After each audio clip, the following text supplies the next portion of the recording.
दोनों हाथ जोड़ उत्तान पाद को समझाया कि नाथ अभागिन दासी ने इस कुल का दीपक, आप भी निवल कहलाते हो, मैं भी बांझ कहती हूँ।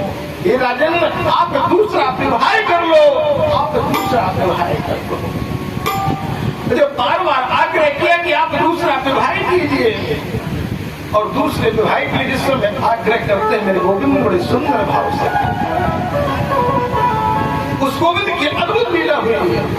रानी रानी को सुने, नहीं रानी दूसरा विवाह नहीं करो। बोले क्यों? बोले नहीं कर, मैं राजा हूँ। रानी बोली आप सम्राट हैं और आपकी गति पे उत्तराधिकारी जरूरी है। इस कुल का दीपक मुझे बार बार कहने पर आज राजा मना कर रहे हैं। क्या कह रहे हैं? हमारे धनौरा वाले सुनेंगे। हाँ, इन्हें बड़ा ध्यान है डॉक्टर साहब को कि है मौत बुरी लेकिन अच्छी। क्या कहा आज राजा उत्तानपाद ने अपनी रानी सुनीति से कि है मौत बुरी लेकिन अच्छी, जो एक बार ही आती है।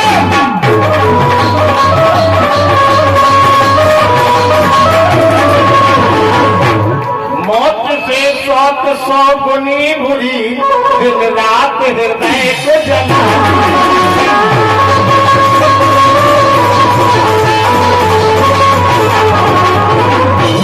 इस समय था है मौत बुरी लेकिन अच्छी, जो एक बार ही आती है, और मौत से 100 गुनी बुरी, दिन रात हृदय को। इस समय ऐसे शब्दों को कहा। रानी ने हट कर नहीं, आपको दूसरा विवाह करना होगा। जब हट करी तो राज हट, बाल हट पर माताओं की हटके आगे तो शंकर जी हार गए। जब पार्वती जी ने काली का रूप रखा तो भोलेनाथ चरणों में गिर गए, लेकिन सामना अब जाको घर में लक्ष्मी तो लक्ष्मी बन जाता, भाई तो मीठा था बोलो रहते हम आगे नहीं लगे। इस वक्त प्रभु ने बड़े भाव से कहा, डॉक्टर साहब कह रहे बोले महाराज हमें सब पता है, चिंता नहीं कर। धनौरा वाले तो पुरानी दोस्ती है आज मेरे प्रभु ने बड़े भाव से कहा। तब तो सब भगवान ने अपने विचार को किया, जाकर के आज सूर्य जी से विवाह तय हो गया। और जब सूर्य जी के साथ में संबंध तय हुआ, सूर्य जी के साथ में विवाह, और सूर्य जी के विवाह होने के बाद वापस आए। और इसी राजा उत्तानपाद ने सूर्य जी से कहा, रानी देखो मेरा महल नीला बाग दिखाई दे रहा है। आज सूर्य जी ने कहारों से डोला रुकवा दिया। कहा डोले को रोक दो। बोले क्यों?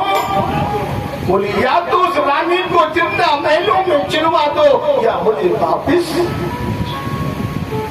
ध्यान देना, जो प्रथम रानी सुनीति है, वो सुनीति घर में कह रही है कि मेरी छोटी बहन आवत होगी, हम उसकी आरती उतारेंगे, गीत सुमंगल गाएंगे। नहर की दासियों को लिए है, सखियों को लिए है, गीत गा रही है कि घर में छोटी बहन दुल्हन बन के आ रही है।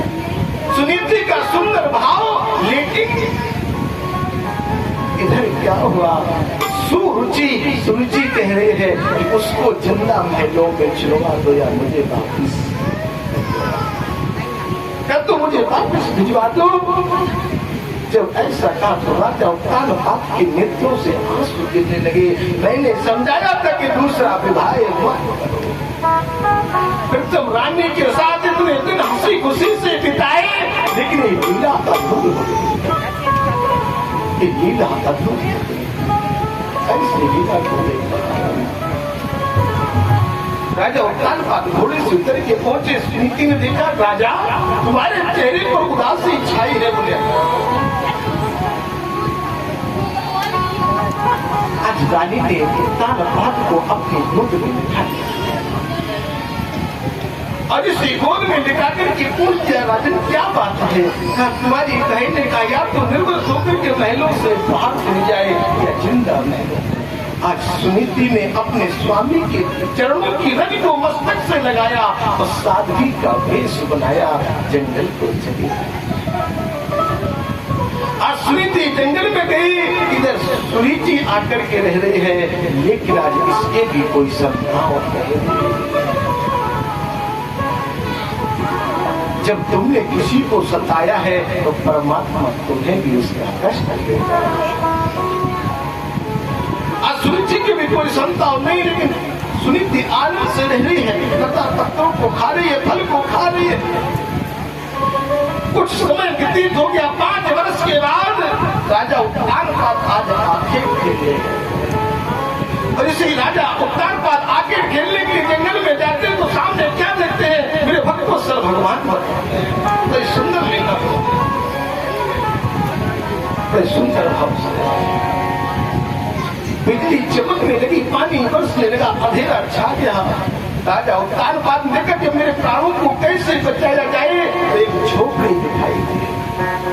झोपड़ी में जाकर के आवाज लगाई, कोई ब्राह्मण ब्राह्मणी हो, कोई साधु संत हो, मेरे प्राणों की रक्षा करे। जिस राजा उत्तानपाद पहुंचे और जैसी आवाज लगाई, कोई ब्राह्मण रक्षा करे, सुनीति ने आवाज पहचान ली, चरणों में लेट ली, हे स्वामी आप यहाँ जंगल में ऐसे ध्यान आदि तूफान में हमें आखिर खेलने के लिए आया था, लेकिन प्रकृति ने अचानक समय को बदल दिया। जैसे सुबह यहाँ मौसम बदल गया था, देवता आ गए थे, तो 3:15 बजे बिल्कुल धूप निकल गई, बिल्कुल धूप की कृपा है। जैसे मेरे प्रभु ने अपनी लीला को किया, समय